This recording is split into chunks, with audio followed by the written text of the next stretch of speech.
کی قربانیوں پر تھی، اور نبی یہ چاہتے تھے کہ کیونکہ اس کی وجہ سے میرا دین بچے گا، اس کی وجہ سے میرا مشن باقی رہے گا، میری تحریک باقی رہے گی، یہ اسلام کا یاد تک باقی رہے گا۔ ایک بار درود پڑھ لیں، اور جو اب اندر آ گئے ہیں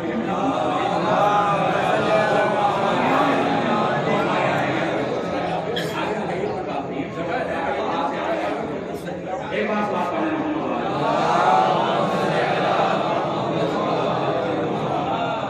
تو عزیزان گرامی، ہم یہی سنتے رہے ہیں اور یہی ہمیں پتہ چلا ہے کہ امام حسین علیہ السلام کے لیے یہ حدیث مبارکہ اس لیے فرمائی کہ حسین مجھ سے ہے، میں حسین سے ہوں، کیونکہ نبی کا دین باقی رہے گا حسین سے، نبی کا مشن، نبی کی تحریک اور یہ اسلام باقی رہے گا حسین سے۔ لیکن عزیزان گرامی، کبھی کبھی دل تھوڑا سا مطمئن نہیں ہوتا۔ یہ بات مانتے ہوئے کہ 61 ہجری سے پہلے حسین نبی سے ہیں، اور 61 ہجری کے بعد قیامت تک نبی حسین سے، یہ پہلو ہے کہ جو آپ طور پر ذکر کیا گیا۔ لیکن آئیے ہم تھوڑا سا اور گہرائی میں جا کر گفتگو کرتے ہیں اور اس واقعہ کی طرف پہنچنا چاہتے ہیں کہ کیا واقعہ جو نبی کریم فرما رہے ہیں تو حسین منی مانا میرے حسین، تو کیا دونوں نسبت برابر ہیں؟ اس واقعے کے اعتبار سے دونوں نسبت برابر ہیں۔ حسین مجھ سے ہے تو حسین سے ہوں، یعنی وجود رسول حسین سے نہیں ہے، اور فرمائیں وجود رسول حسین سے نہیں ہے، وجود حسین رسول سے ہے، اور نام رسول دین رسول حسین سے ہے۔ تو اس کا مطلب تو الگ الگ نسبتیں ہیں، ایک وجود کی بقا کا مسئلہ ہے اور دوسرے دین کی بقا کا مسئلہ ہے۔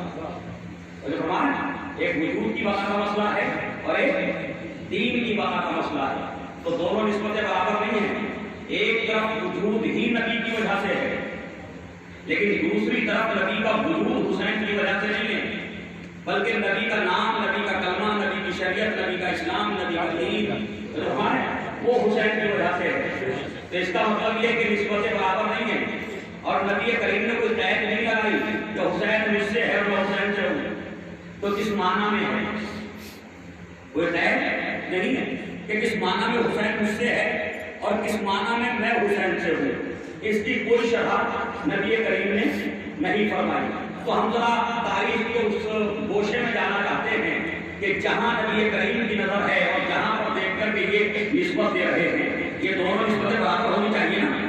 اگر وجود رسول، وجود حسین نبی سے ہے تو وجود رسول بھی نبی سے حسین سے ہو، وجود رسول بھی حسین سے ہو، تو نسبتیں دونوں برابر ہو جائیں۔ تو ہم نے تقریباً 6000 سال 3000 سال پرانی تاریخ کو اٹھایا اور قرآن کے کاموں میں تلاش کیا کہ نبی کریم نے کیوں فرمایا کہ حسین منی وانا من الحسین۔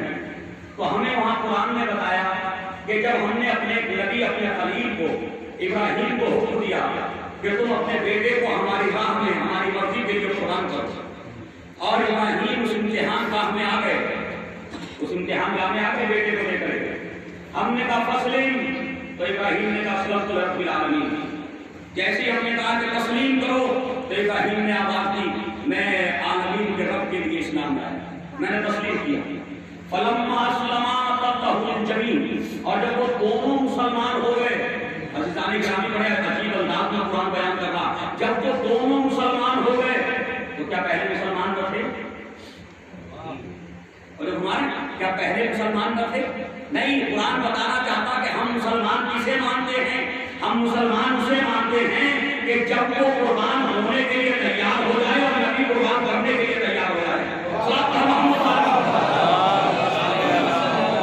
بیٹا قربان ہونے کے لیے تیار ہو جائے اور باپ قربان کرنے کے لیے تیار ہو جائے، تو ہم انہیں کہتے ہیں کہ فلما اسلما، جب دونوں نے تسلیم کر لیا یا تسلیم کر لیا حکم الہی کو۔ تو مسلمان کے معنی کیا ہے؟ تسلیم کرنا حکم الہی کو۔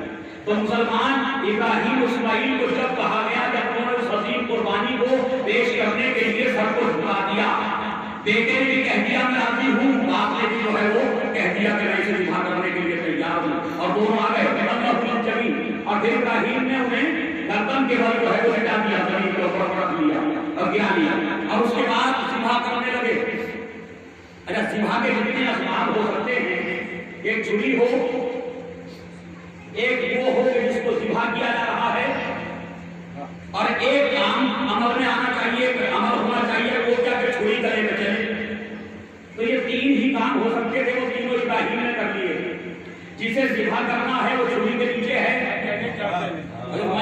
جو ذبح کر رہا ہے اس کے ہاتھ میں چھری ہے، اور وہ چھری چلنے بھی لگی۔ اچانک سے ابھی ابراہیم نے دیکھا تو ادھر سے آواز آئی، فدیناہ بذبح عظیم۔ ابراہیم ہم نے اس قربانی کو بچا لیا کیوں؟ اور اس کا فدیہ دے دیا۔ فدیہ کیا دیا؟ فدیہ دے دیا وہ دمبا، وہ جانور کہ جو اللہ کی طرف سے آیا وہ قربان کر دیا گیا۔ ابراہیم ہم نے جو ہے اس لیے فدیہ دے دیا کہ اس سے بہتر قربانی جو ہے وہ عالم وجود میں آنے والی تھی۔ ہم چاہتے ہیں کہ اس قربانی کو روک دیں تاکہ وہ عظیم قربانی معرض وجود میں آ۔ ہم چاہتے ہیں کہ اس قربانی کو اس لیے روک رہے ہیں اور اس لیے یہ دمبا دے رہے ہیں، اپنی طرف سے جانور بھیج رہے ہیں کہ تاکہ یہ قربانی رک جائے اور وہ عظیم قربانی اس دنیا میں آ جائے، اور فرمائیے وہ عظیم قربانی دنیا میں آ جائے۔ تو اس کا مطلب یہ ہے کہ اگر جناب امام حسین کی قربانی جو ہے مقصود نہ ہوتی اور مشیت الہی میں نہ ہوتی اور یہ عظیم قربانی واقع نہ ہونے والی ہوتی تو ذبح کون ہوتا؟ بھائی اسماعیل ذبح ہو جاتے نا۔ اگر یہ قربانی نہ ہوتی خدا کی مصلحت میں، خدا کی مشیت میں، تو جناب اسماعیل قربان ہو جاتے، ذبح ہو جاتے۔ تو کیا اسماعیل کے لیے جب خدا نے کہا کہ باپ نے بیٹے کو لٹا دیا تو کیا شادی شدہ تھے؟ کیا نسل آتی تھی؟ اولاد تھی؟ نہیں تھی نا۔ تو جب اولاد نہیں تھی تو لا محالہ وہ تمام نسل بھی اسماعیل کے ساتھ ذبح ہو جاتی۔ تو بھائی اس تمام نسل بھی اسماعیل ہی کے شروع میں ذبح ہو جاتی، اور اسماعیل ہی کے نسل سے آنے والے تھے ہمارے نبی۔ اسماعیل ہی کے شروع سے آنے والے تھے ہمارے نبی۔ تو اگر اسماعیل ذبح ہو جاتے تو نبی دنیا میں نہ آتے۔ اب ذرا بات دوبارہ فرمائیے گا، امام نبی کریم کیا فرمائے؟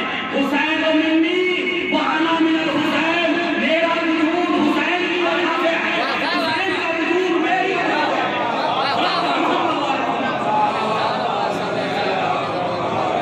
میرا وجود حسین کی وجہ سے ہے۔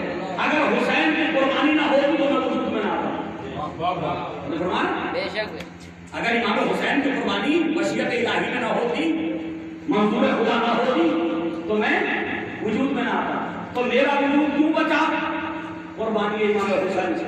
اب نسبت برابر ہو گئی نا۔ اب یہ نہیں کہ نام بچانے کے لیے امام کے لیے نسبت دے رہے ہیں، نہیں، وہ بھی ایک اعلان ہو سکتا ہے، لیکن دونوں نسبتوں کو برابر کر رہے ہیں کہ میں حسین سے ہوں، حسین مجھ سے ہے، اور دونوں کی نسبت وجود کی ہے۔ وہاں حسین کے اوپر معطوف ہے میرا وجود، میرے اوپر معطوف ہے حسین کا وجود۔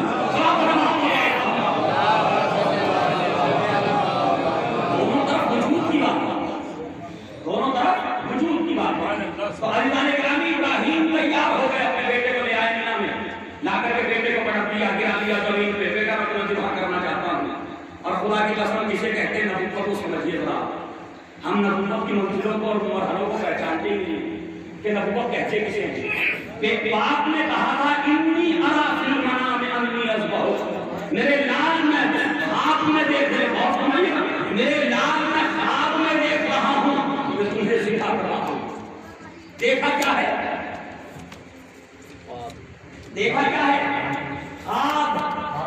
دیکھو خود قرآن کہہ رہا انی ارا فی المنام، میں دیکھ رہا ہوں کہ تمہیں ذبح کر رہا ہوں۔ تو کیا دیکھ رہا ہوں کہ تمہیں ذبح کر رہا ہوں؟ کہاں دیکھ رہے ہیں؟ خواب میں۔ خدا کی قسم جب نبیوں کا امتحان خدا لیتا ہے تو ذریعہ اتنا معمولی رکھتا ہے اور مقصد اتنا عظیم۔ ذریعہ اتنا معمولی، خواب جسے عام ذہن یہ کہہ کے ڈال دے خواب ہی تو ہے، جسے عام ذہن عام انسان یہ کہہ کے ڈال دے کہ خواب ہی تو ہے، خواب و خیال ہی کی تو بات ہے۔ اگر جو مانگ رہا ہے وہ اتنا عظیم، یعنی اپنے نبی کی عظمت بتانا چاہتا ہے کہ دیکھو ہمارے بندے کو پہچاننا، جب ہم کسی کو نبوت اور رسالت کا منصب عطا کرتے ہیں تو وہ خواب کو بھی حکم سمجھتا ہے، خواب نہیں سمجھتا۔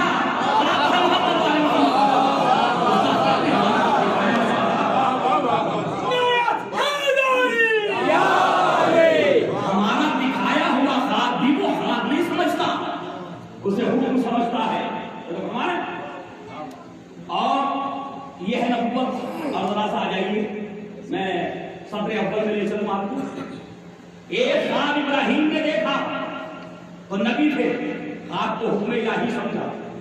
اچھا چلیے بیٹے کا بھی جواب سن لے پہلے, اور بات واضح ہو جائے گی, اور بات واضح ہو جائے گی. ابراہیم آپ خود ہی خواب دیکھ لیجیے اور ان کو ذبح کر لیجیے بیٹے کو لے جا کے مینا کے میدان میں. اب بیٹے سے بتانے کی ضرورت کیا ہے؟ فرمائیے بیٹے سے بیان کرنے کی ضرورت کیا؟ بچہ ہے, گھبرا جائے گا, ڈر جائے گا, خوف زدہ ہو جائے گا. تو شاید نہیں خدا جواب دے, نادان شہادتوں اور قربانیوں کی منزلوں میں چھپایا نہیں جاتا, بتایا جاتا تاکہ وہ شہادت اس کے اختیار پر عمل ہو جائے.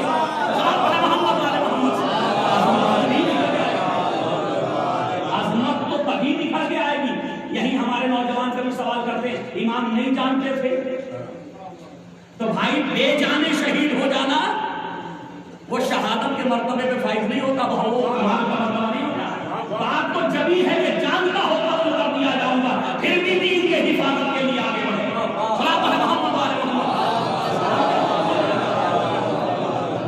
شہادت کی عظمت تو یہی ہے کہ جانتا ہو. بغیر جانے جان دے دی, پتہ ہی نہیں کس کام کے لیے جان دے رہا ہے, تو شہادت کہاں ہے؟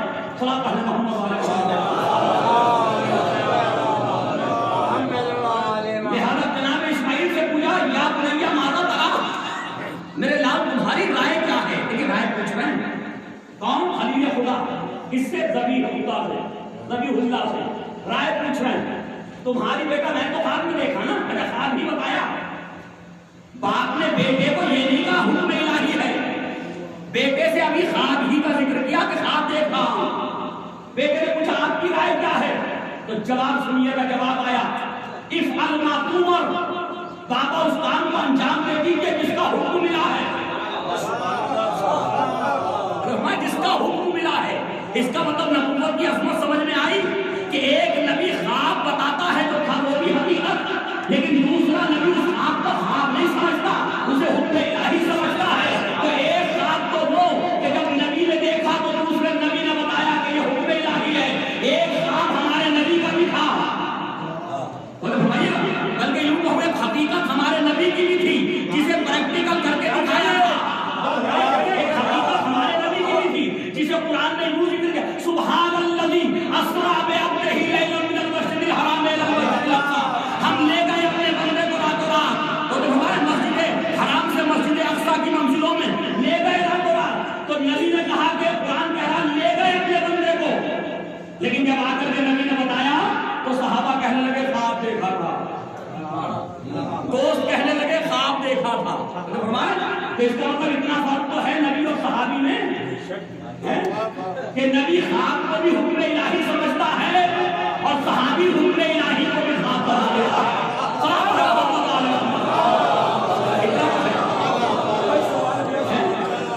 اتنا تو ہے نا, وہاں دونوں نے حکم الہی قرار دیا, اور یہاں نبی نے کہا میں معراج پہ گیا, میں نے نماز ادا کرائی, ملائکہ کو نماز ادا کرائی, میں نے انبیاء کو نماز ادا کرائی, لوگوں نے خواب دیکھا تھا.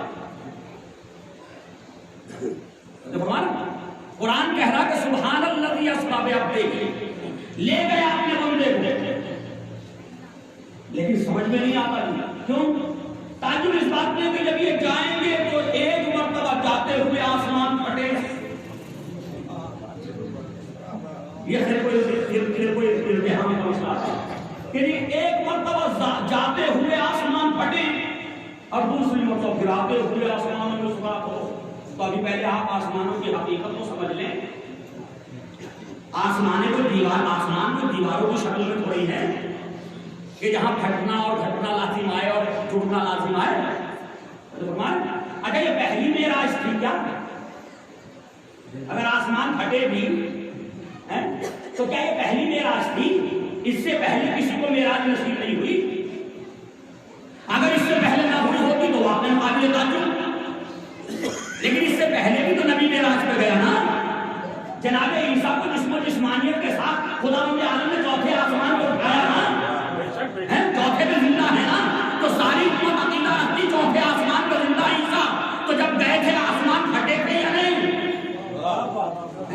جب گئے تھے عیسیٰ تو آسمان پھٹنے لازم آئے گا یا نہیں؟ آسمانوں کا جھکنا اگر واپس آئیں گے جب امام مہدی کے ظہور کے وقت صلاح پڑھنا ہونے والا تو پھر آسمان پھٹنا لازم آئے گا یا نہیں آئے گا؟ تو بھائی آپ اتنے بے چین کیوں ہو جاتے ہیں؟ اور پھر لفظ عبد کا استعمال کیا قرآن میں، لے گئے اپنے بندے کو، اور یہ نہیں کہا ہمارا بندہ خود آ گیا۔ مطلب بہت تعجب ہو جاتا ہے کہ کیسے چلے گئے محمد ایک انسان ہوتے ہوئے؟ اس نے کہا کہ میں خدا ہوتے ہوئے لے گیا، یہ انسان ہوتے ہوئے نہیں آئے، میں خدا ہوتے ہوئے لے گیا۔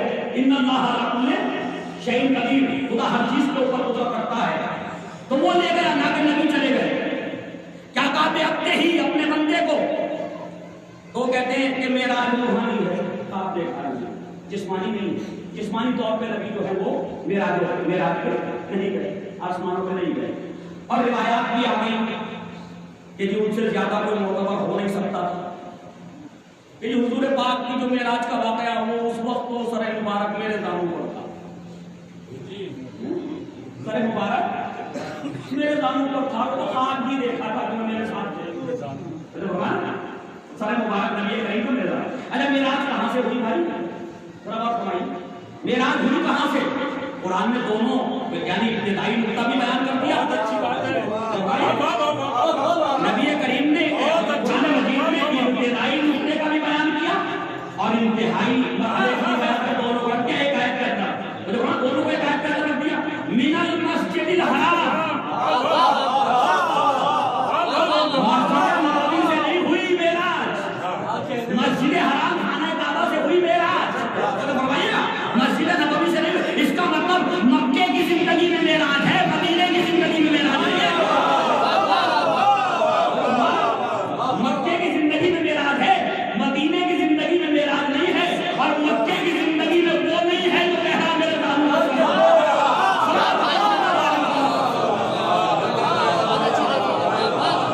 کی زندگی میں وہ تو مکے کی زندگی میں ہے ہی نہیں، وہ مدینے کی زندگی میں ہے، معراج مکے کی زندگی میں ہے۔ پھر لوگ کہتے ہیں ان کی بات تو کیوں نہیں مانتے، قرآن کی مانے کہ ان کی مانے؟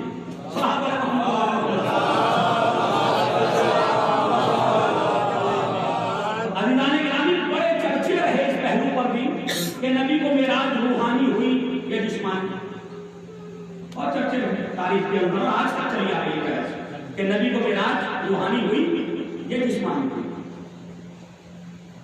اور ذرا اور فرمائیے، اس کا فیصلہ کہیں نہ کہیں ایک حکایت کی صحیح ہے، واقعات سے تحقیق نہیں ہے صحیح ہے یا صحیح نہیں، لیکن ہے کہ یہ چرچے جب بہلول کے زمانے تک پہنچے کہ روحانی ہوئی ہے جسمانی، کیا کہنے کیا بہلول کے زمانے تک کہ روحانی ہوئی ہے جسمانی، تو بہلول نے ہاتھوں میں جوڑ کے کہا کہ اگر مجھ سے ہی فیصلہ چاہتے ہو تو میں کر دوں گا، لیکن شرط یہ ہے کہ 2 رکعت نماز پڑھانے کی اجازت دے دو، 2 رکعت نماز پڑھ لو میرے پیچھے، فیصلہ میں کر دوں گا، اور 2 رکعت نماز میں فیصلہ ہو جائے گا۔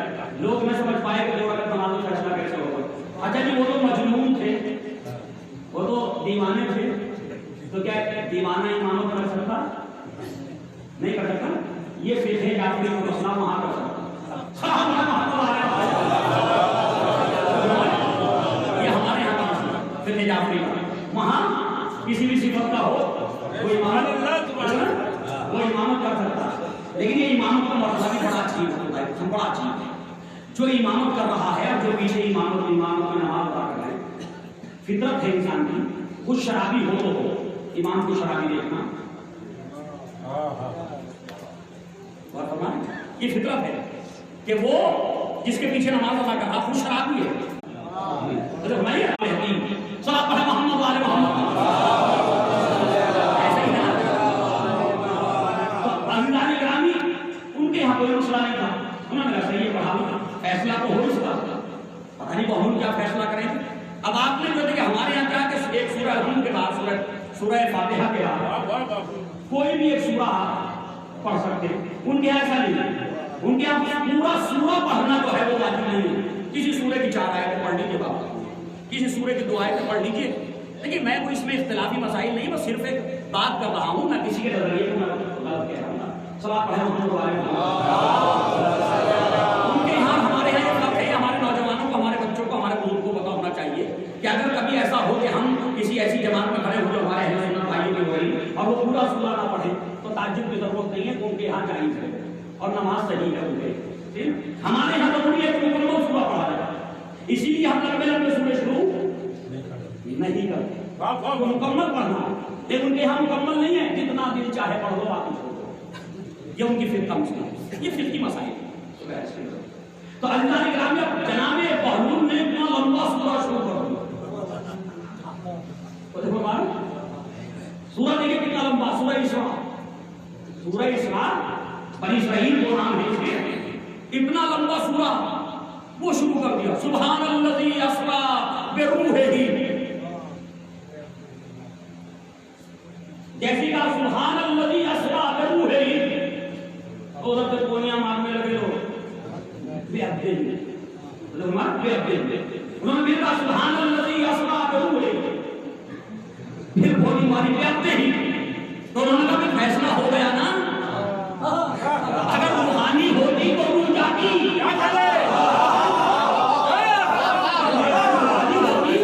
خدا کو اتنی عربی نہیں آتی تھی کہ معراج کو روحانی کہا اور بتانا جسمانی.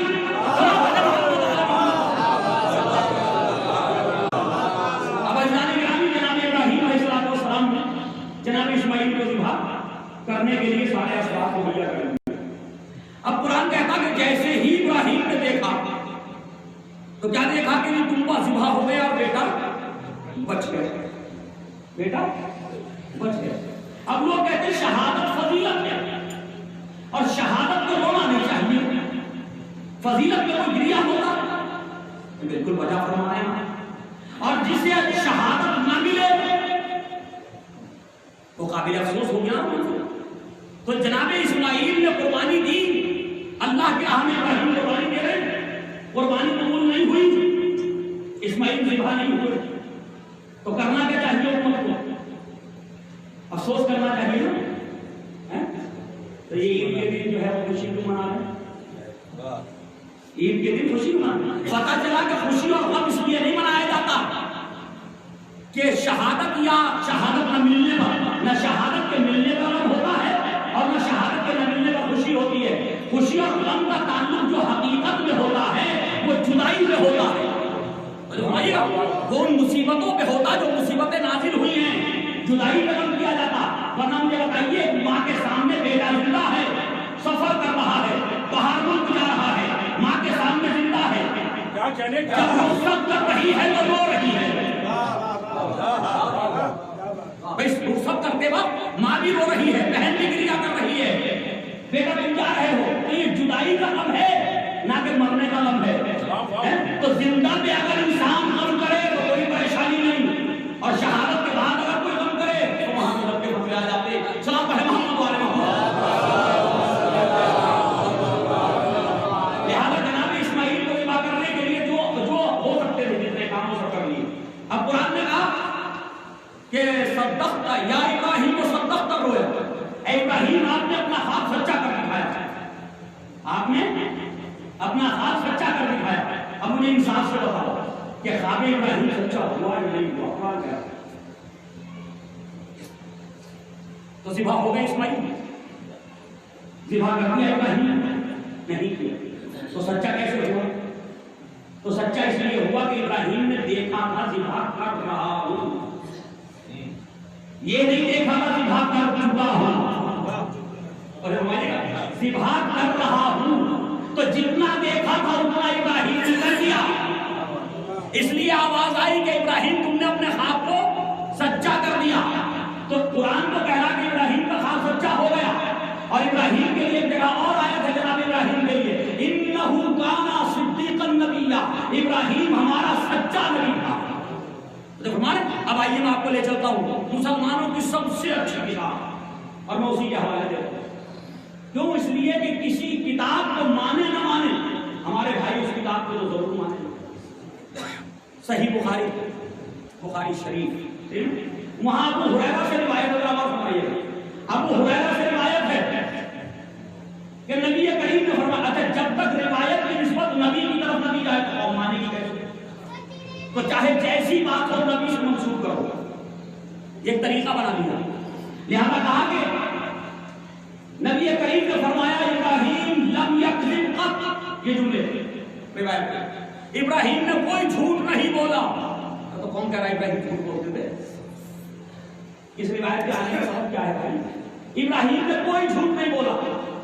پھر ایک دم سے روایت کا جملہ آگے بڑھتا کہتا الا ثلاث مرات، مگر یہ کہ 3 مرتبہ۔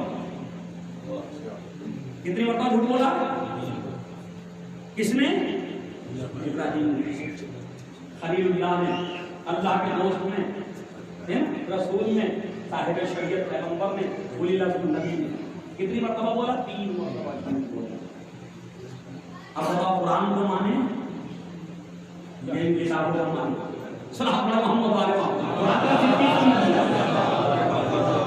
قرآن کہہ رہا صدیق النبی، ابراہیم ہمارے سچے نبی تھے، اور جو قرآن صدیق کہے کیا ممکن ہے وہ جھوٹ بولے گا؟ لیکن ابو ہریرہ کیا کہہ رہے ہیں؟ 3 جھوٹ بولے۔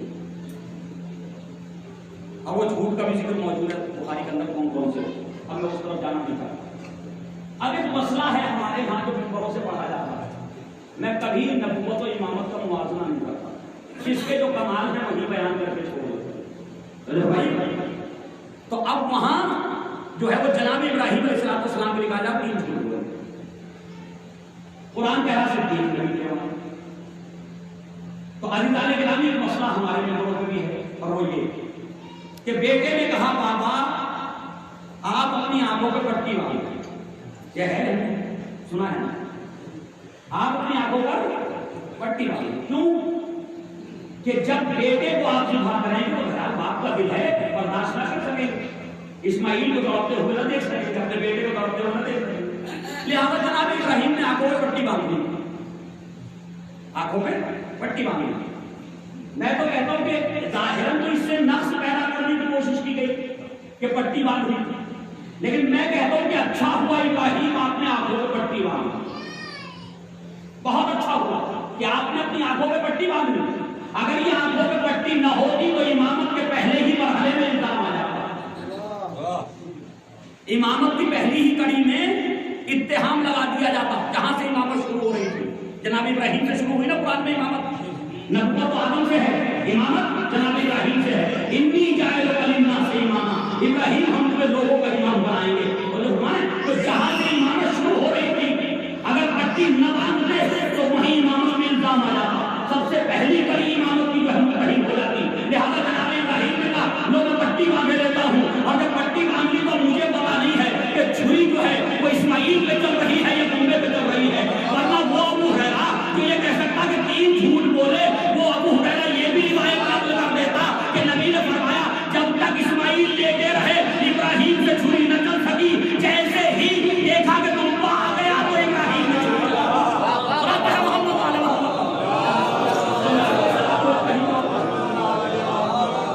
کہ وہ پٹی نفس نہیں تھی، وہ بھی کمال تھا، مجھے نہیں پتا کون سی بہت ہوا، آنکھوں پہ تو پٹی تھی نا، چھری تو اسماعیل کی گردن پہ چلائی تھی نا، چھری تو اسماعیل کی گردن پہ چلائی تھی۔ اب کٹی کس کی گردن؟ ابراہیم کو نہیں پتا، ابراہیم کو جب پتا چلا کٹی بولی، جس وقت جناب ابراہیم نے اپنے آنکھوں سے پٹی کھولی، دیکھا بیٹا بچ گیا اور دلہا شفا ہو گیا۔ اچھا اگر یہ قربانی وجود میں آ جاتی اور امام حسین اس قربانی کو نہ بچاتا، اسماعیل کو نہ بچاتا، تو بھائی مسلمان ہوتے ہیں، ہر سال ایک بیٹا دکھا کرنا، تو بھائی دشمنان اسلام کو بہت خوش ہوتے کہ بھائی ان کی آبادی کو روکنے کی ضرورت ہی کیا ہے، اور ایک سنت بد نائٹ ہو جاتی۔ لہذا امام حسین علیہ السلام نے انبیاء کو بچا کر کے، صالحین کو بچا کر کے، اس سنت کو بھی وجود میں آنے سے بچا لیا اور اپنی قربانی دے کر کے جو اسماعیل کی قربانی کو روک دیا۔ ایک بات بات کریں محمد والے، اب اسماعیل نے ایک نے قربانی دی اور ابراہیم نے اپنا ایک قربان کیا، جی ہاں، ایک نے قربانی دی اور ایک نے قربان کیا. ابراہیم نے بیٹے کو قربان کیا تو ایک ہی بیٹا نا، وہ چار تو نہیں تھے. تو خدا نے امامت کا منصب کتنوں کو دیا؟ اس قربانی کے بعد منصب امامت کتنوں کو عطا کیا؟ ایک ہی کو نا. جس نے ایک اللہ کی بارگاہ میں قربان کیا تو منصب امامت ایک ہی کو ملا نا. بھائی ابراہیم کے بعد تو کوئی اور امام نہیں بنا اس سلسلے میں، لیکن جس نے جو ہے وہ ایک نہیں اپنے سارے بیٹے اللہ کی راہ میں قربان کر دیے، تو پھر خدا نے کہا اے ابو طالب جب تو نے اپنے ساری اولاد ہماری راہ میں دے دی، ہمارے نبی کے بستر پہ بٹھا دی کہ محمد بچ جائے، ہمارا دین بچ جائے، چاہے علی قتل کر دیے جائے، چاہے عقیل قتل کر دیے جائے، چاہے طالب قتل کر دیے جائے، چاہے جعفر قتل کر دیے جائے. اے ابو طالب نے ساری نسل کو لٹا دیا، تو اب قیامت تک کی امامت بھی ہم تیرے حوالے کر رہے ہیں. اب جتنے بھی لوگ سبھی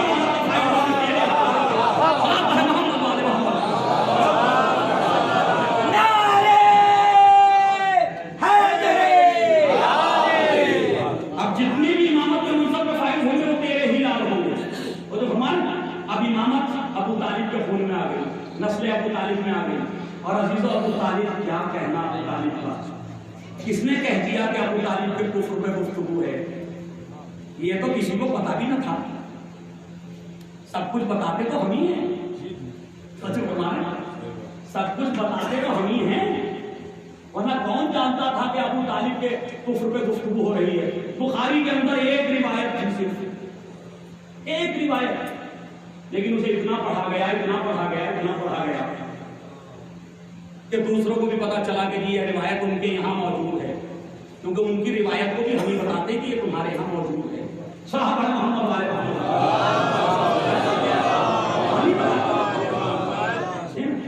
سوال بھی خود اور جواب بھی خود. وہ یوں کہتے ہیں، کوئی بھی نہیں کہتا، کوئی بھی نہیں کہتا. آپ خود ہی سوال پیدا کر رہے ہیں، خود ہی جو ہے اس کا جواب دے رہے ہیں. یہ ایک طریقہ رہا نا ایک زمانے تک ممبروں سے، جس کی وجہ سے جو ہے وہ جو چیزیں ان کو نہیں معلوم تھی وہ بھی پتا چل گئی. چلیے تو عزیزان گرامی، جناب ابو طالب علیہ السلام، میں نہیں کہا، کوثر نیازی صاحب 1984 یا 85 میں دہلی آئے تھے مہمان خصوصی کے طور پہ. کوثر نیازی، مولانا کوثر نیازی پاکستان کے، وہ دہلی آئے تھے جشن مولود کعبہ میں. ماشاء اللہ دیکھیے یہ تائید کے لیے موجود ہے، اپنی طرف سے نہیں پڑھا، میں اپنی طرف سے کچھ نہیں کہہ رہا. جی وہ آج بھی ان کا وہ مقالہ پورا موجود ہے یوٹیوب پر، آپ اسے سن سکتے ہیں، اور سننے کے بعد بڑا غور فرمائیے گا. انہوں نے یہاں سے اپنی گفتگو کو شروع کیا کہ افسوس ہے اس تاریخ اسلام پر کہ جو ابو سفیان کو تو مومن بتاتی ہے، افسوس ہے اس تاریخ اسلام پر کہ جو ابو سفیان کے ایمان کو تو ثابت کرتی ہے اور ابو طالب کو کافر بتاتی ہے. تو تعجب بھی وہی کر رہے ہیں، ہم نہیں کر رہے، تعجب بھی وہی کر رہے ہیں کہ جناب ابو طالب کے جو ہے وہ کافر بتا رہی تاریخ اور ابو سفیان کو مومن بتا رہی. اس کے بعد وہ کہتے ہیں کہ اگر ابو سفیان مومن ہے تو دنیا میں کوئی کافر نہیں ہے. اگر ابو سفیان مومن ہے، اگر وہ مومن ہے جس کا ایمان ثابت کر رہے ہیں، تو دنیا میں کوئی کافر، اور اگر ابو طالب کافر ہے تو دنیا میں کوئی مومن نہیں. صحابہ محمد والے محمد، اگر ابو طالب کافر ہے تو دنیا میں کوئی مومن نہیں ہے. کیا نبی بھی سیاسی لیڈر تھے کہ جب تک سپورٹ ملتی رہی چچا سے تو ساتھ رکھتی رہے، اور جیسے ہی آخری وقت آیا دیکھا کوئی سپورٹ کرنے والا نہیں، دنیا سے جا رہے ہیں، تو کہنا چچا کلمہ پڑھ لیجیے، چچا کلمہ پڑھ لیجیے. تو چچا نے جواب کیا دیا؟ میں اپنے آبا و اجداد کے دین پہ مر رہا ہوں. تو پہلے تو کوئی یہ ثابت کر دے کہ نبی کے آبا و اجداد کا دین جو ہے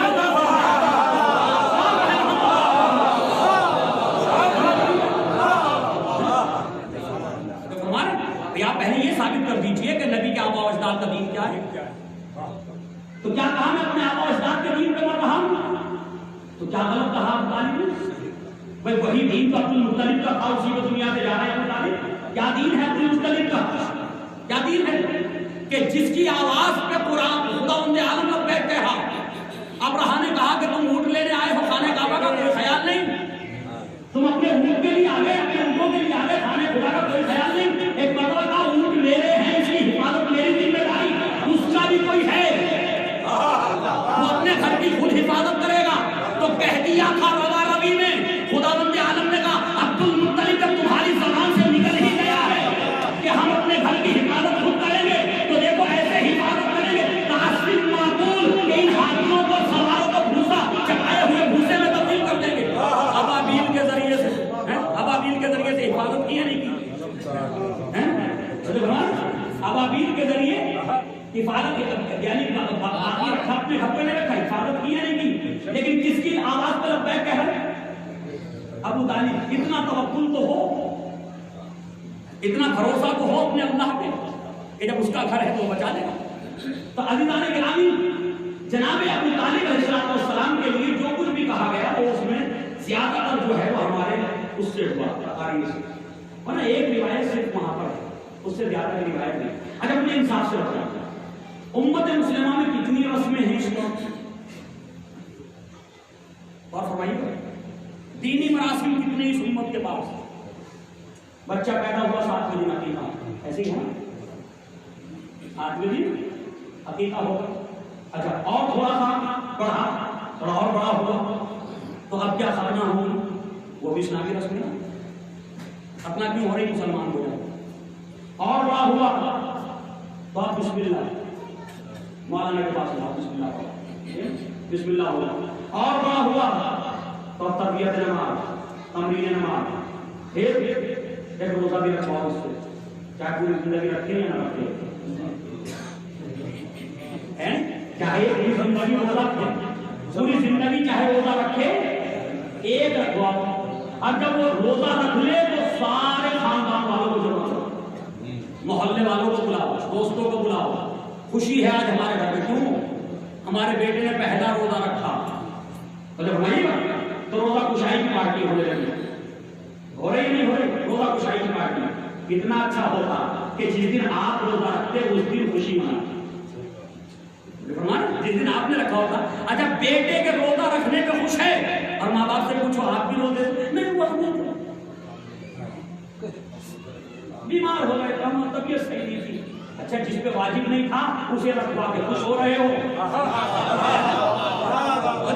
جس پہ واجب نہیں تھا اسے رکھوا کے اتنی خوشی کہ پارٹی دینی پڑ رہی آپ کو، اور جن پہ واجب تھا انہوں نے رکھا نہیں۔ تو عزیزان گرامی رسم و رواج ہیں ہمارے پاس نہیں۔ میں بیچ بیچ میں پیغام دے دیتا ہوں، شاید اس کے بہانے والدین جو اپنے بچے کو روزہ رکھوائے تو خود بھی رکھ لیں۔ صلاۃ پڑھیں محمد صلی اللہ علیہ وسلم۔ عزیزان گرامی اتنی رسمیں ہیں اسلام میں ایک بچے کے لیے۔ اچھا اب ان رسموں میں کچھ کلمہ پڑھانے کی رسم کی ہے، کیا کہنے کیا کہنے؟ ساری امت کے تمام فرقوں میں جاؤ، حضور کون کون سی رسمیں آپ کے یہاں، تو کچھ میں نے بیان کر دی، کچھ اور بھی ہوئی ہیں، کچھ میں نے بیان کر دی جو میری سمجھ میں آ رہی، باقی کچھ اور بھی ہوئی۔ لیکن ان سے پوچھو کہ آپ نے اپنے بچوں کو کلمہ پڑھوا دیا؟ پھر روزہ تو جب رکھے گا کلمہ پڑھا ہوگا تو ہر مسلمان کہے گا کہ یہ ہمارا بچہ ہے، ہم مسلمان ہیں، تو مسلمان کے بچے کو کلمہ پڑھنے کی ضرورت کیا ہے؟ مسلمان کے بچے کو کلمہ پڑھنے کی ضرورت؟ اچھا بات بھی سمجھ میں آتی، والدین مسلمان ہیں تو بچے کو کلمہ پڑھنے کی ضرورت نہیں ہے۔ اس کا مطلب یہ ہے کہ عالم اسلام میں آج بھی مسلمانوں میں کوئی کلمہ پڑھانے کی رسم نہیں ہے مسلمان بنانے کے لیے۔ مسلمان بننے کے لیے کلمہ پڑھانے کی کوئی رسم نہیں ہے، جو پہلے سے مسلمان ہو اسے کلمہ پڑھنے کی ضرورت نہیں ہے۔ ابو طالب پہلے سے مسلمان تھے، کلمہ پڑھنے نہیں آئے تھے، محمد کے ساتھ اسلام کا کلمہ پڑھانے آئے تھے۔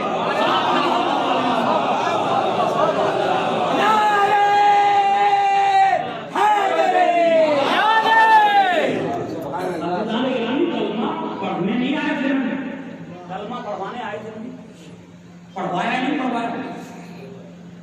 اگر ابو طالب نہ ہوتے تو کون کلمہ پڑھتا نبی کا؟ 3 دن کے باوجود کھانا کھاتے رہے وہ، 3 دن کھانا کھاتے رہے، کسی کو اعتراض نہیں تھا کھانے پر کہ اچھا قورمہ بنا ہے، اچھی بریانی بنی، کوئی معترض نہیں تھا. کسی نے کہا اس میں جادو ہو گیا. جیسے ہی نبی کھڑے ہوتے گفتگو کرنے کے لیے تو ابو جہل بھڑکا دیتا، ابو لہب بھڑکا دیتا، یہ جادوگر ہے. 3 دن جادو والا کھانا کھا لیا، کسی کو افسوس نہیں ہوا کہ اس کا اثر کیا ہوگا ہمارا ہوگا. صلاۃ محمد والے محمد. 3 دن جادو کیا ہوا کھانا کھا لیا، کسی کو یہ افسوس نہیں ہوا کہ اس کا اثر میرے اوپر یا ہمارے اوپر کیا ہوگا. اس کا مطلب وہی حقیقت کو جانتے تھے کہ نبی جادوگر انہیں معلوم تھا. تو پھر یہ الزام کیوں لگایا جا رہا ہے؟ کیونکہ عام طور پہ عورتیں جادو سے بہت ڈرتی ہیں. مجنون کیوں کہا گیا؟ کہ بچے تاکہ ان کا تماشا بنائے رہیں اور یہ اپنا پیغام نہ پہنچا سکیں. شاعر کیوں کہا گیا؟ کیونکہ شاعروں کی باتوں کو توجہ نہیں دیتا. یہ سب شعر کہتے ہیں، لکھ کر کے لاتے محمد تاکہ توجہ نہ کریں لوگ. دیکھ خدا کی قسم، خدا عالم نے بھی جو ہے ساری صنف کے افراد کا اہتمام کر دیا کہ جب عورتیں ڈرنے لگیں تو ملکۃ العرب کو لے لیں، وہ آپ کا ساتھ دیں گے اور دنیا کو بتائیں گے اگر جادوگر ہوتے تو جہاں ساری خواتین ڈر رہی ہیں یہ بھی ڈر. بچے جو تماشا دیکھنے کے لیے پیچھے چھوڑے جاتے تھے تو وہاں پر بھی ایک بچے کا انتظام کر دیا خدا عالم نے کہ یہ بچہ بتائے گا کہ اگر یہ مجنون ہوتا تو یہ بھی تماشا ہی دیکھتا. بچے کا بھی انتظام، بزرگوں میں جناب ابو طالب کا بھی انتظام کر دیا خدا عالم نے کہ اگر شاعر ہوتا تو یہ بھی ان کا ساتھ دیتے. اچھا کسی نے کبھی یہ فکر نہیں کی کہ ہمارے جو ہے وہ مکے کے سردار کا بیٹا وہ مجنون ہے، نعوذ باللہ پاگل ہو گیا، تو کسی طبیب کو لے آتے نا، کسی طبیب کو لے آتے، کسی حکیم کو لے آتے. ہمارے سردار کا بیٹا جو ہے ذہن کھو بیٹھا ہے، اس کا علاج کر دیجیے. اس کا مطلب یہ کہ الزام تو موجود ہے، طبیب کبھی نہیں آیا. جو اس بات کی دلیل ہے کہ وہ بھی جانتے تھے کہ یہ ابو طالب کافر، جناب نبی کریم جو ہے وہ نہ مجنون ہے، نہ شاعر ہے، نہ بیمار ہے نا، وہ سب جانتے تھے. اور یہی مسئلہ جناب ابو طالب کے ساتھ ہوا. یہی سب کچھ جناب ابو طالب کے ساتھ ہے اور یہی مسائل آج ان کے چاہنے والوں کے ساتھ ہے یا نہیں؟ ہم کافر ہیں، اللہ اعلان کہا جاتا ہے بہت جگہ کہ شیعہ کافر ہے، رافضی کافر ہے. اچھا ہم کافر ہیں نا، تو مکے اور مدینے میں کافروں کا داخلہ منع ہے یا نہیں؟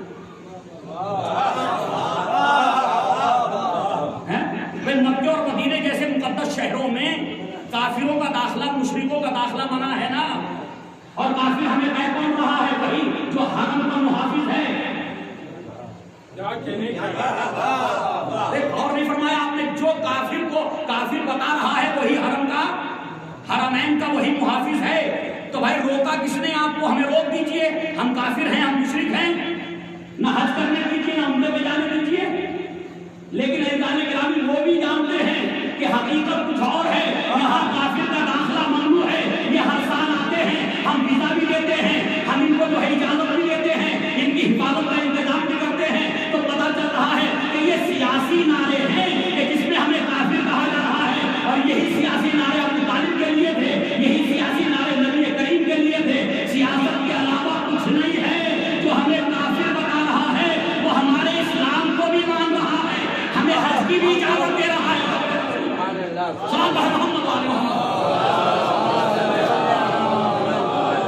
اجازت دے رہا نہیں دے رہا، وہی تو ہمیں کافر بتا رہا کہ آپ حج بھی کر سکتے ہیں، آپ عمرہ بھی کر سکتے ہیں، آپ خانہ کعبہ کو چھو بھی سکتے ہیں، آپ جو ہے وہ حجر اسود کو بوسہ بھی دے سکتے ہیں.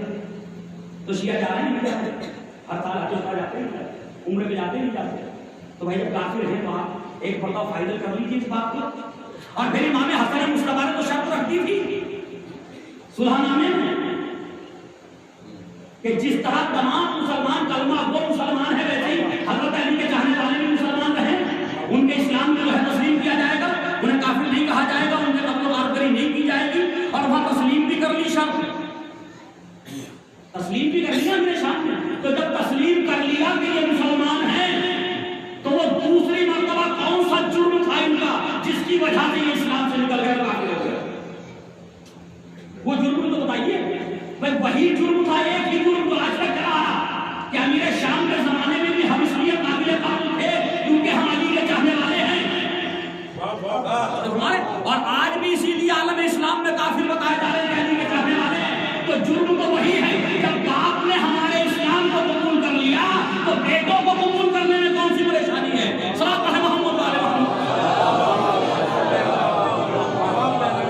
ابھی تو کچھ حقیقتیں ہیں، روزی روٹی کے مسائل آ گئے ہیں ممبروں پہ، جب تک جو ہے وہ روزی روٹی سے اسلام جڑا رہے گا اس وقت تک جو ہے وہ حقائق اسلام نہیں پہنچ سکیں گے۔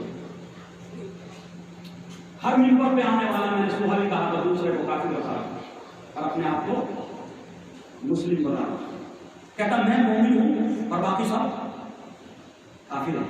کیوں؟ یہ دکان اسی وقت تک چلے گی جب تک جو ہے مد مقابل کو کافر کہا جائے، اور خدا کا شکر ہے ہمارے ہاں ہم کسی کو کافر نہیں سمجھتے، کیونکہ نبی کریم نے فرمایا من قال لا الہ الا اللہ محمد رسول اللہ فهو مسلم، جس نے کہا کہ اللہ ایک ہے، وہ وحدہ لا شریک ہے اور محمد اس کے رسول ہے، بس وہ مسلمان ہے۔ تو ہم ہر کلمہ کو مسلمان کہتے ہیں، لیکن یہ کلمہ وہ ہیں کہ آپس میں دوسرے کو کافر بتا رہے ہیں۔ خدا بھلا کرے کافر کا، بھائی مسلمان تو ایک دوسرے کو کافر بتا رہے ہیں نا، تو خدا بھلا کرے اس کافر کا جو دونوں کو مسلمان کہہ رہا ہے۔ صلاۃ پڑھیں محمد والے محمد۔ ہم دونوں کو مسلمان کہہ رہا ہے، وہ تو ہم نے کسی کو کافر نہیں کہتا۔ تو ایذان گرامی ان مسائل سے ہمیں تھوڑا سا دور ہونا ہوگا، اس گفتگو سے ہمیں تھوڑا سا گریز کرنا ہوگا، اور ہمیں ایک ایسا ماحول پیدا کرنا ہوگا جہاں کلمہ کو سب مسلمان، نہ ہمیں سیاسی طور پہ کافر کہا جائے اور نہ ہم دوسرے کو کسی کو سیاسی طور پہ کافر کہیں۔ اور اس کو سمجھنے کے لیے کتابوں کی طرف رجوع کرنا ہوگا، خالی مولوی اور ملاؤں کی باتوں پہ یقین نہیں کرنا، کتابوں کی طرف رجوع کیجیے تو پتہ چلے گا کہ ہم پورے تاریخ میں تمام علماء اسلام نے شیعوں کو مسلمان کرا دیا، ان کے جو ائمہ مذاہب ہیں ان کے بھی فتوے موجود ہیں کہ شیعہ بھی اسلام کا ایک فرقہ جیسے تمام فرقہ اسلامیہ، لیکن یہ کہ کہیں نہ کہیں دونوں طرف سے شدت ہوتی چلی جائے، اور اس شدت کی وجہ سے ہمارے پڑوسی ملک کا جو عالم ہے وہ آپ دیکھ رہے ہیں ممبروں کی وجہ سے، کیوں ان کی روزی روٹی نہیں چلتی؟ جب تک مجلسوں میں نعرے نہیں لگتے تو مجلس کامیاب نہیں سمجھی جاتی، جب تک داد نہیں ملتی، دعوت تحصیل نہیں ملتی تو مجلس کامیاب نہیں سمجھی جاتی۔ تو لہٰذا ذاتی یہ چاہتا کہ اس کی کامیابی کا صحرا اس امام باہگہ میں بھی جو ہے وہ اس کے ساتھ پہنچ جائے تاکہ جو ہے آگے کی مجلسیں ملتی رہے، یہی ہے نا، اور تو کوئی مسئلہ نہیں، ورنہ ہم کیوں اتنی نفرتوں میں آگے بڑھ رہے ہیں؟ بھائی جہاں مسجد ہے وہیں کروا دیا، جہاں اہل سنت بھائیوں کی مسجد ہے وہیں امام باہگہ دیا۔ ایک بستی بتا دیجیے کہ مسجد اور امام باہگہ کا فاصلہ بہت زیادہ ہے، لہٰذا ہم جا کے نہیں دیکھ سکتے۔ ہر بستی میں ہے نا، ہمارے سنی بھائی بھی ہر بستی میں ہے، ہمارے شیعہ بھائی تقریباً ہر بستی میں ہے، وہیں پر اہل سنت کی مسجد، وہیں پر شیعوں کا امام باہگہ، شیعوں کی کربلا۔ تو بھائی آپ ملاؤں کے اس میں کیوں پڑے ہوئے؟ ایک مرتبہ شام غریبہ میں آ کر کے جو آپ الزام لگا رہے ہیں، ایک مرتبہ خدا کر کے دیکھ لیجیے کیا ہو رہا ہے۔ اور اگر واقعہ وہ ہو رہا ہے کہ جو ہم پہ الزام لگایا جا رہا، تو آپ کسی سے نہ کہیے، اس فرقے کے عالم دین کو پکڑیے اور اس سے کہیے دیکھیے جو ہم نے الزام لگا رہے چلیے عدالت، آسان طریقہ اگر ایسا ہو رہا۔ اور ہم کتنی دور بیٹھے بھائی، سیرت نبی کے جلسے تو وہاں بھی ہوتے ہیں نا، میلاد نبی کے جلسے تو وہاں بھی ہو رہے ہیں نا، اچھا نبی کس کے ہیں؟ علی اہل سنت بھائیوں کے ہیں کیا نبی؟ نبی ہمارے بھی ہیں نا، سب مسلمانوں کے ہیں نا نبی۔ تو کتنا اچھا ہو کہ 10-20 شیعہ جو جمع ہو کر کے سیرت نبی کے جلسے میں چلے جائیں اور آگے بیٹھ جائیں جا کر، جو ہمارے آگے بیٹھ جائیں جا کر، کیوں؟ نعت پڑھی جائے گی، آپ کے نبی کا ذکر ہوگا نا، قصیدہ پڑھا جائے گا، آپ کے نبی کا ذکر ہوگا نا، اور نبی کا ذکر ثواب ہے، چاہے کوئی بھی کرے، تو ہمارے وہ جو ثواب کا باعث ہے۔ تو آپ وہاں چلے جائیے، تو اب وہاں کے مولوی کو ہمت نہ ہو سکے گی کہ آپ کی موجودگی میں آپ کے خلاف کوئی گفتگو کرے، ہو جائے گی؟ نہیں ہوگی ہمت۔ اگر یہاں 10 اہل سنت بھائی آ جائیں اور ممبر کے نیچے آ کر کے بیٹھ جائیں تو ممبر پہ بیٹھا ہوا خطیب خود بخود جو ہے وہ ہمت نہ کر سکے گا کہ کسی طرح کی اختلافی بات کرے۔ تو اگر ایک ایسا ماحول ہم بنا لیں، اسی طرح امام حسین بھی کسی ایک کے نہیں ہیں، شیعوں کے نہیں ہیں امام حسین علیہ السلام، نبی کائنات کے لیے نبی ہے، ویسے امام حسین کائنات کے لیے حافظ ہے۔ تو فرمایا پوری کائنات کی ہدایت کے لیے ہے، اور کربلا بھی پوری کائنات کی ہدایت کے لیے ہے۔ جس کے اندر ضعف ہے وہ ہدایت حاصل کر سکتا ہے، چاہے کافر میں ضعف مل جائے وہاں بھی ہدایت کرے گی کربلا، کسی منافق میں ضعف پیدا ہو جائے وہاں بھی ہدایت کرے گی کربلا، کسی سنی بھائی میں اگر ضعف پیدا ہو جائے، صلاحیت پیدا ہو جائے تو وہاں بھی جو ہے وہ ہدایت کرے گی کربلا، اور اگر کسی شیعہ میں بھی جو ہے وہ ضعف پیدا نہ ہو تو وہاں بھی ہدایت نہیں کر سکے گی کربلا۔ تو کربلا سب کے لیے ہے، کربلا کسی ایک فرقے سے مخصوص نہیں ہے، لہذا کربلا کو عام رکھیے اور امام بارگاہوں کے دروازے سب کے لیے کھول دیجیے۔ اور یہی ایک ایسا پوائنٹ ہے کہ جہاں پوری امت مسلمہ جمع ہو سکتی ہے۔ کیوں؟ ان کے ائمہ یہ کہہ رہے ہیں کہ محبت اہل بیت واجب ہے۔ اگر کوئی انسان ساری زندگی طواف خانہ کعبہ کرتا رہے، صحیح مروہ صفا و مروہ کرتا رہے، عرفات میں رہے، احرام کی حالت میں رہے، نمازیں ادا کرتا رہے، خانہ کعبہ کا طواف کرتا رہے، اور ذرہ برابر بھی اس کے دل میں تجھ اہل بیت ہوا تو وہ جنت کو جانا دور جنت کی خوشبو بھی محسوس نہیں کر رہا۔ یہ ان کا متفق علیہ فیصلہ صاحب رحمہ مبارک، یہ ان کا متفق علیہ فیصلہ ہے علماء اہل سنت کا کہ اگر ذرہ برابر بھی مجھ اہل بیت ہے دل میں تو جنت کی خوشبو بھی نہیں سن سکتا۔ اور شیعوں کا فیصلہ کیا ہے؟ شیعوں کا بھی یہی فیصلہ۔ تو اس کا مطلب ایک نقطہ تو ہمارے درمیان مشترک ہے، ایک نقطہ تو ہم لوگوں کے درمیان مشترک ہے، وہ کیا ہے؟ محبت اہل بیت۔ تم بھی محب ہو، ہم بھی محب ہیں۔ ذرا کڑوا ڈوز ہے سن لیجیے گا، اہل سنی بھائی اور شیعہ بھائیوں کا فرق ہے کیا؟ سنی کسے کہتے ہیں؟ باقی فرقوں کو چھوڑ کے ایک اساسی فرق بیان کرو۔ سنی کہتے ہیں کہ جو محبت اہل بیت رکھتا ہو، محبت اہل بیت کو واجب سمجھتا ہو، وہ سنی ہے۔ اب آپ کہیں گے جو نہیں رکھتے ان کے لیے الگ لفظ ہے خارجی اور ناصری، وہ سنی نہیں ہے۔ فرمان وہ خوارج ہیں اور نواسب ہیں، انہیں سنی نہیں کہا جاتا۔ سنی وہ جو اہل بیت کی محبت کو واجب سمجھتا ہو، بغیر محبت اہل بیت کے اس کا ایمان مکمل، اس کا اسلام مکمل نہیں ہے۔ اور شیعہ کون؟ جو محبت کو بھی واجب سمجھے اور ایک جملہ اور ہے جو اطاعت کو بھی واجب سمجھے۔ ہمارے فرق سمجھ میں آیا؟ ان کے یہاں محبت واجب ہے، اطاعت ضروری۔ شیعہ ہونے کے لیے محبت بھی واجب اور اطاعت بھی واجب۔ تو عزیزان گرامی، ہم دوسرے لوگوں کو تو بعد میں شیعہ بنائیں گے، جو اپنے درمیان سنی رہ گئے پہلے انہیں تو شیعہ بنا دو۔ صحابہ محمد علیہ محمد، جو اپنے ہی درمیان سنی ہیں پہلے انہیں تو شیعہ بنا دو۔ ہے یا نہیں ہے؟ محبت کو واجب سمجھتے ہیں، اطاعت کو واجب نہیں سمجھتے۔ تو بھائی یہی تو فرق ہے۔ شیعہ کہتے ہیں اسے جو اطاعت اہل بیت کرتا ہو، اطاعت روایت کائنات کرتا ہو۔ بس عزیزان گرامی، کیونکہ میرے مزاج سے بالکل مختلف تھی گفتگو میں نے کی، عام طور پر اس طرح کی گفتگو کی طرف نہیں جائے گا، جذباتی بنانے کی میری کوئی وہ نہیں ہوتی، لیکن کیونکہ صبح کی مجلس کو بہت صبح تھا اس لیے میں نے اس طرح آپ کو متوجہ کیا۔ تو عزیزان گرامی، امام حسین علیہ السلام شمع ہدایت ہے، مشرق کربلا تڑپتی ہوئی انسانیت کے لیے ماوا ہے،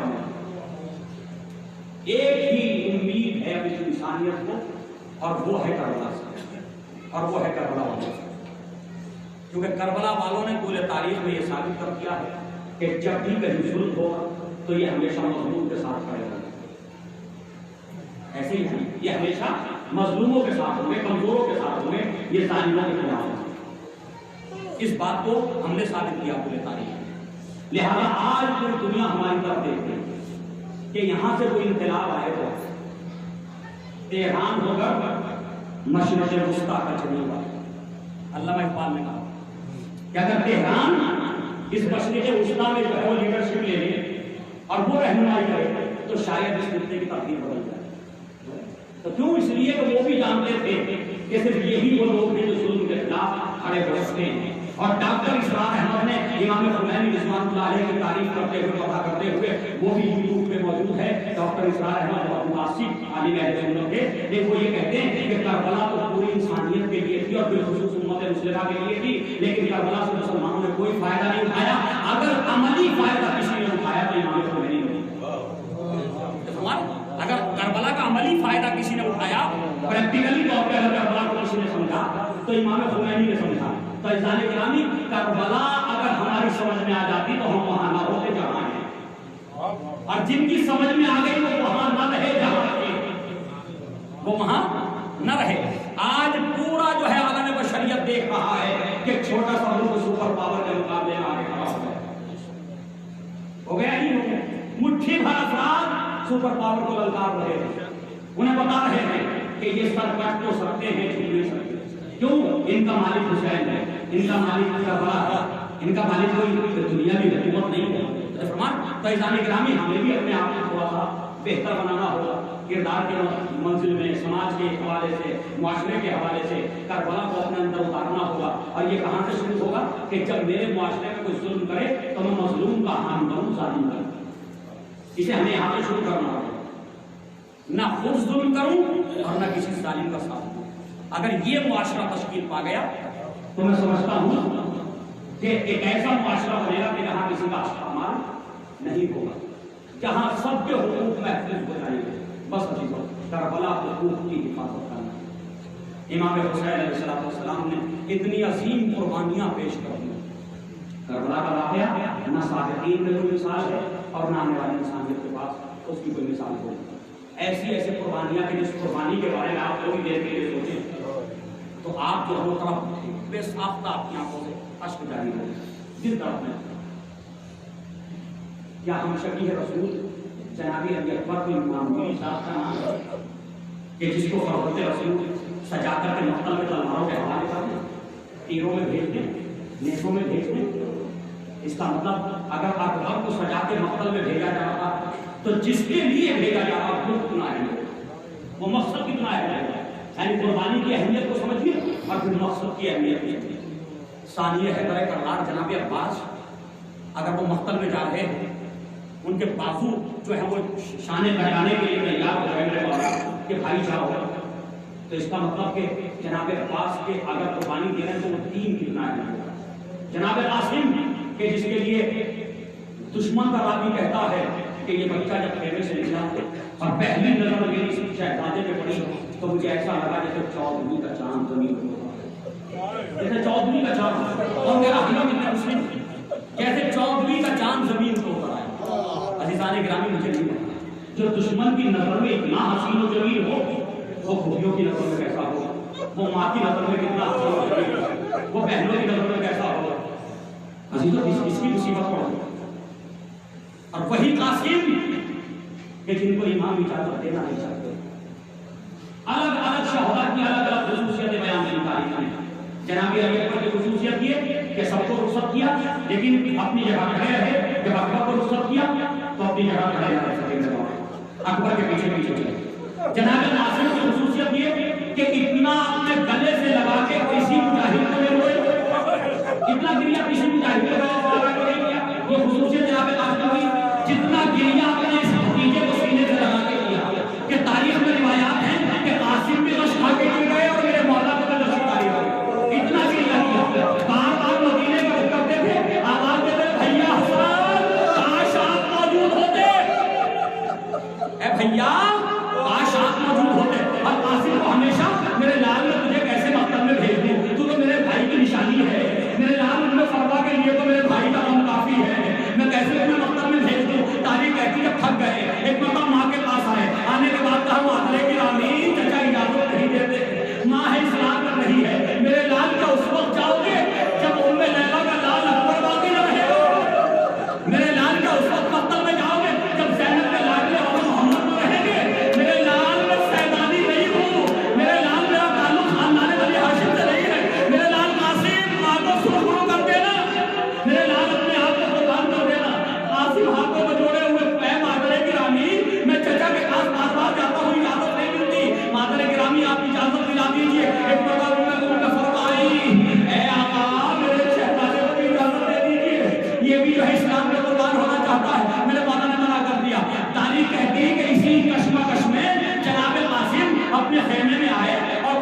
آنکھ لگ گئی. بس جیسے ہی آنکھ لگی ایک مرتبہ کیا دیکھا کہ بابا آئے ہیں. کہہ رہے میرے لال قاسم میرا بھائی جو ہے نا آنا میں گھرا ہوا ہے اور تم موقع میں جانے کے لیے تیار نہیں ہو. میرے لال کا قربان نہیں ہوگے, میری طرف سے قربانی نہیں ہوگے. ایک مرتبہ جناب قاسم نے ہاتھوں کو جوڑ کے کہا بابا مجھے چچا اجازت نہیں دیتے. ایک مرتبہ امام حسن نے کہا اے میرے لال اپنے بازو کا تعویذ کھولو اور میرے بھائی کی خدمت میں لے جاؤ, اپنے چچا کی خدمت میں لے جاؤ. قاسم نے جو تعویذ کھولا, تعویذ لے کر کے مولا کی خدمت میں آئے. ایک مرتبہ مولا نے تعویذ کو دیکھا, چاک کیا, دیکھا حسن کی تحریر ہے, آنکھوں سے لگایا, بوسہ دیا.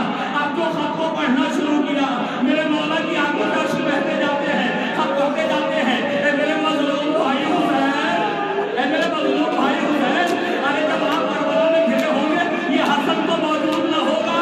اے بھیا, ارے میرے لال قاسم کو مقتل میں بھیج دینا, میرے لال کو اسلام پہ قربان کر دینا. ارے میرے مولا نے کپڑا مدینے کا رک کیا, آواز دی بھیا حسن, ارے آپ نے غربت میں بھی حسین کو فراموش نہیں کیا. اے بھیا, ارے میں قاسم کو کیسے مقتل میں بھیجوں.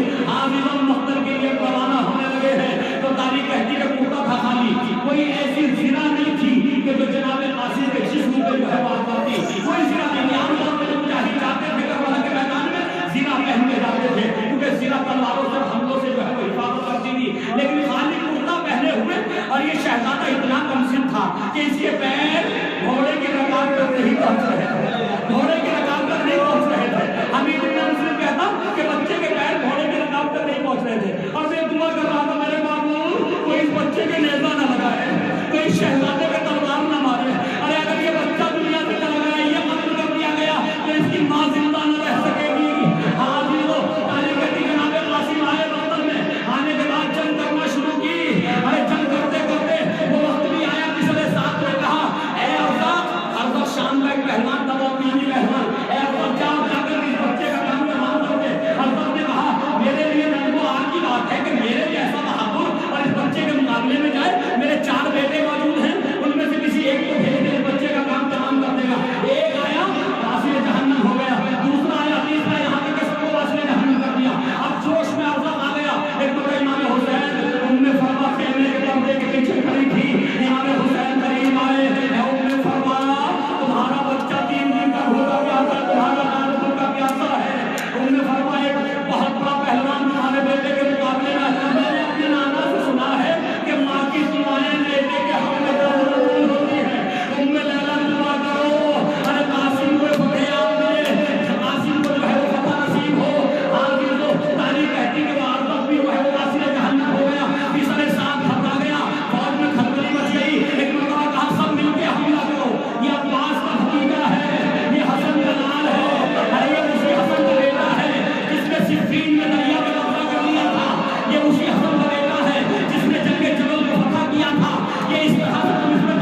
اس ذکر محمد والے محمد کے ذریعے سے مرحوم کے درجات میں اضافہ ہو، مرحوم کے غلاموں نے سبھی میرے معبود مرحوم کو وحشت قبر و وحشت قبر سے نجات عطا فرما۔ میرے معبود اور جو مومنین مومنات اس دنیا سے جا چکے ہیں سبھی مرحومین کی کبھی مغفرت فرما، بالخصوص حاضرین مجلس کے مرحومین کے درجات میں اضافہ فرما۔ بالا محمد والے محمد کا واسطہ اور وہ حضرات کے علماء چلے گئے جن کا کوئی سال ثواب کرنے والا نہیں ہے، میرے معبود اس مجلس کے ذریعے سے ان کے درجات میں بھی بالا محمد والے محمد کا واسطہ پورے عالم بشریت کو عالم اسلام کو اس کرونا وائرس سے نجات عطا فرما۔ جو مومنین مومنات اس وائرس میں مبتلا ہیں، اس بیماری میں مبتلا ہیں، انہیں شفا کاملہ اور تمام ہی بیماروں کو شفا کاملہ، اور جو حضرات اس سے محفوظ ہیں میرے معبود ان کی حفاظت فرما۔ بالا محمد والے محمد کا واسطہ میرے معبود ایران، عراق، حزب اللہ اور یمن اور فلسطین تمام ہی جگہوں کو مسلمانوں کی حفاظت، کاروبار میں کاروبار کا فرمانا، کاروبار میں کاروبار ترقی عطا فرما، رزق میں برکت عطا فرما، پریشانیوں اور مصیبتوں سے نجات عطا فرما۔ بالا محمد والے محمد کا واسطہ اس گھر میں جہاں ہم جمع ہو کر کے ذکر محمد والے محمد کر رہے ہیں، امام حسین کی چین ہے، اس گھر کے اندر رحمتیں اور نعمتیں نازل فرما۔ میرے معبود اس گھر سے اور اس گھر کے رہنے والوں سے تمام سب پریشانیوں کو اور مصیبتوں کو دور فرما۔ بالا محمد والے محمد کا واسطہ ہمارے امام کے ظہور متعجب فرما، ہمارا شمار ان کے غلاموں میں فرما۔ ربنا تقبل منا انک انت السمیع العلیم، ایک مرتبہ سورہ الحمد اور 3 مرتبہ سورہ اخلاص کی تلاوت فرما کر مرحوم شیخ محمد میاں ابن شیخ نثار حسین کو